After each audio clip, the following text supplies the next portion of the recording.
ndị be anyị ọkwa na alụ bịakwanụ ka unu nụrụ alụ na-eme n'ezinụlọ be ndị be nwa dị ọra mma na Ozubulu nke dị na Anambra steeti wee na-akọwa na nwoke anụnwa nwụrụ n'afọ ya bụ Emmanuel Obi na nwoke anwụkwana ebie invitation bie posta ka nye akwamozu na mgbọsi ha na-akwa nwoke ka nwanne ya nwoke buru agha wee kpolu ndị ọrụ VG fa wee buru egbe wee buru mma buru obejiri buru ma ife eji akụkpọ ụlọ buru nta buru imo wee bịa ebe edokwara ozu ndị mmadụ juru ikwu na ibe a na-akwa ozu wee chụsasịa ndị niile bịarụ na akwamozu na ife ọgha ụbụ na ya bụ nwoke a na-akpọ Emmanuel nwụrụ na ha ya enyikwu ya na ngwurie na ha ya enyi ya na ebe ahụ na ụmụ ya buru ya kafa jee n'ajọ ọfịa jee nyie nnafa ọ na-abụzi na nnafa mere alụ ka ọ kwụrụ ụda ya eji wee jee nye ya n'ajọ ọfịa wee chụsasịa ndị niile bịara akwamozu wee were ife eji akụkpọ ụlọ wee na-akụrisi ụlọfa na-akụrisi ụlọfa ma nwaanyị na-akwa di ya yi akwa waiti o ji agba mkpe na di ya nwụrụ anwụ wee yiri akwa waiti o ji akwa ozu ọsọ ụmụ nwoke yi akwa ụjụ na-akwa nnafa yikọrọ akwafa ọsọ onye ọbụla gbara ọsọ ndị ya ma ndị bịara akwamozu ma ndị ọgọ ma ikwu na ibe ma enyi onye kochata akpịa ọsọ ebe unu fụrụ ndị bugasị ngwa ọgụ eji akụri ụlọ n'okwoso ọsọ katapila gafe ebughọ ebe unu fụrụ ụdị ndị a na-akụ ụlọ kamgbo ọ na ihe agba na ọsọ ndụ bikonu okwu ntụ a ka ezinụlọ a si wee hapụ ozu nnafa n'ime palọ ebe edokwara ya n'ụtụtụ ndị mmadụ bịa na-ene n'ozu a na-achọ ịka ụka ma fada ka ụkọchukwu ma ọ pastọ bịara ịka ụka ọsọ oke na ọsọ mgbere n'ọsọ ewee hapụ ozu a n'ime palọ ebe ahụ 3 weeks ka nwoke a nọ n'ime palọ ebe ahụ nwoke elechana na-esi isi dọrụ n'ime ebe ahụ afọ ozi okeke afụghị oke afọ afụghị ụmụ ya afụghị nwunye ya onye ọbụla gbara ọsọ ndị ya na ebe fa gbajekwa ọbụ na nke onolebe ifi obi na-abụ asịkwa n'ọfisi ya ka ndị ezinụlọ alahụrụ chi wee fo na fa enweghị ebe fa ya alahụ prọpati fa niile mmebisi negodu na ụlọ nwoke akụrisi ya emebisicha prọpati niile dị ebe ahụ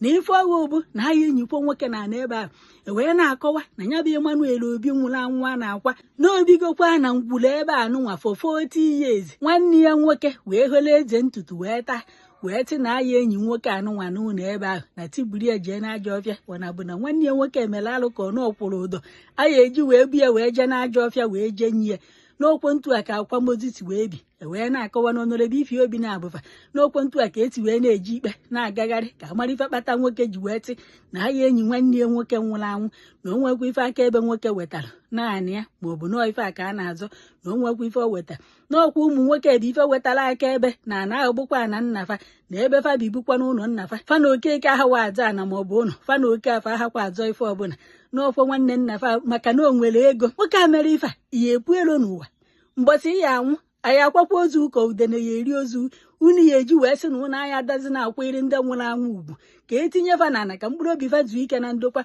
onwezi ife unu na-azọ witi ndị ezinụlọ fa unu ewere ọkpa na-agagharị lokal gọọmenti niile na-agagharị ụlọ nga na ụlọ ikpe unu na-azọ ife unu na-azọ mana onye nwụrụ anwụ hapụ na ya ka o zuo ike na ndokwa ụmụ nwoke na-akọwakwa na mgbe nnafa dị ndụ na nwanne nnafa enwekwa ife o kwuru na osi ọkwa na fa bụ ndị mbịambịa ma na fa si obodo nwa wee bịa ma na oho nnefa na nnafa mụrụ fa n'obodo a ma nwekwa ife a na-azọ n'ọkwa na aya enyi ya ebe ahụ na gịnịzi mere alụsokwa ụfọdụ ndị mmadụ nwoke a mgbati ya anwụ udenere edi ozu ụka ya akwadoghị akwa tụya.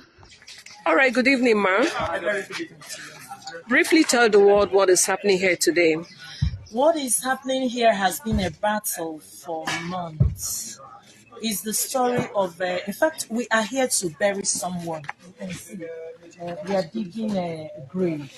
There is a battle here between some people and this family. The late Bishop Emmanuel Anambra, who died at Ozubulu. So there was contention, on the burial day. Some people came and said that the place he had lived for more than 40 years is no longer his. So it was a big battle, and the Commissioner for Women Affairs, Honorable Ifi Obinabo, invited all the parties to see how she can mediate. But on her discourse with them, it was discovered that the people who actually, the children, the family of the deceased, had every document to show that they are the real occupants of this place, the real owners of this place. And another thing that will shock you is that they've been occupying here for the past 40 years. So immediately after the death of the man, someone appeared from nowhere nowhere and said that he is the bona fide owner of this place. It became a trouble. He didn't allow them to bury their father. So after all much plea and mediation to make the man understand that no matter what the situation is, the dead must be buried, he didn't want to agree. And he showed us no documents, no evidence for any matter that he is the owner of this place. So we had no option but to go to court and secured an order that says the man should be buried. And that's why we are here. We now went to security agencies, and together with Berry, we are here to execute an order of court which says that the man should be buried and there should be no interference in this place until any other further decision, counter decision by the court. So that's why we are here. And we want to use this opportunity sincerely to tell our people, ndị be anyị, ndị Igbo, ụmụnne m biko nunu ka anyị jiri n'ime nwayọ. Ụwa bụkwa na ebi aghalụ afịa ka anyị na-azụ n'ụwa. Nobody, in fact, Anna Kusilain, that one of the corporal works of mercy is to bury the dead. We cannot punish the dead. We cannot punish the dead. It makes me cry, it makes me heavy-hearted because I can't imagine it. It's unimaginable. For weeks. Na government Professor Soludo Nwamgbafọ ife a na-ayọkwanụ bụ ikwu bili, ibe bili, okenye bili, nwatakịrị bili, ọgaranya bili, nwa ogbenye bili. Ụwa ga-elotesi anyị ncha, ụwa ga-elote anyị.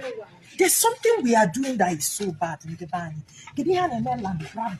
Let's take it easy. Life is jeje.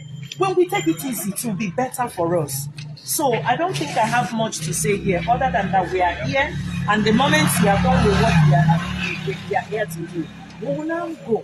And when we force also, and we're court of law, and we're police, and we're engineer can for them. Ega the salufa, Kalia didn't the laws into your hands. Your message to the bereaved family. My message to them, ha gbara ọsọ be ha mbọsị ha bịa na women affairs amasị n'ebe widow mama fano oyi white na-achị ịnwụ agbụ ya niile ọ na-ama didididididi ode ejemụzi ije ọ bụ di ọkpara ya ka ọ bụ ụmụaka ha ncha na-ebe fe nwere ebe fada alarụ mbọsị ama ha bịa n'ọfịs anyị they slept on the corridor. Mosquito niile taa n'abalị amatala ụmụaka. Ana m asị fadie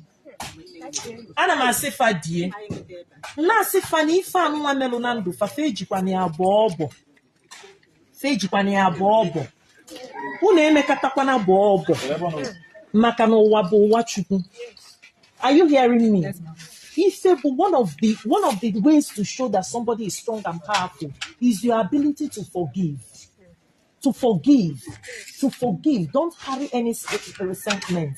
Because one man and muta okwana abawanye. You what I do now one man 15 now all this year. Hopefully not chineke na be say. Our no now I'm going to help you from doing good and all of that. That God is in time. And the government of Anambra State, I'm telling you, it's no more like before. Government is to do double like before. It's no longer a time you come and do any rascality to get away with it. The last thing he would tolerate is for people to take laws into their hands. Or yes. So you people should just calm down. You can see that the state government is here to help you people and has come to your rescue. So that's all that we deal with you. Thank you so much. These are Nwadioramma's family from Ozubulu. They planned their father's burial weeks ago, and this burial was actually obstructed by some individual over fight for property in land. As you can see, some of their properties were destroyed, and so many things were damaged. And then this particular corpse you're seeing here have been in one room for over 3 weeks. I did not say mortuary. They ran away for their lives, and this corpse was kept inside their room for 3 good weeks, if not for the intervention of the state government who came to bury their father today. Let's briefly hear from the family. Okay, my name is Pastor Daniel. So it happened that when my father died, some group of persons mobilized by my uncle, who is claiming that he is rich. Now he want to take over my father's compound. So what he did was to go and align with people in position. When I announced my father's funeral, in fact we did it 14th of November last month. But what they did was, PG started advising me to go and bury my father in the bush. I said no. That how can I bury my father in the bush when my father had a big compound like this? So that was it. Since I insisted in burying my father in his compound, and they hired the AVG to be here and make sure that no grave was digged. So that was how everything happened. Since 14th of November till now, my father's corpse have been here. So that is why we are here today, to make sure that we bury him. I think I'm so grateful, and I'm extending my heart of gratitude to state government and to government itself. This platform has saved a lot of people, a lot of souls. One my dad, my dad's cousin, really not many my dad ever. I know all possible best I think in manner. I know that far, man don't let go busy, can stop or bury him there. And the who are no more, who heard of my dad them no one was in Caribbean cases and arise. Now that I am a bomb what we knew not. So and I had to go bury at burial, that's a burial. Everything in the chat. My name and invite. It what just went like that. Mr. Hasa burial. Cops in they made 3 weeks.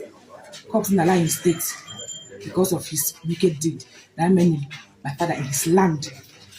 I don't know who is or not anything. Not just go look at Kike or because of no Jago. We borrowed the whole land. I'm overwhelmed. I was thinking, how can darkness overrule the light? But thankfully that God is faithful, that light has come to stay. And I'm thanking the state government for helping us bury our dad in this rightful land. I'm so grateful. I'm super grateful. I'm so overwhelmed.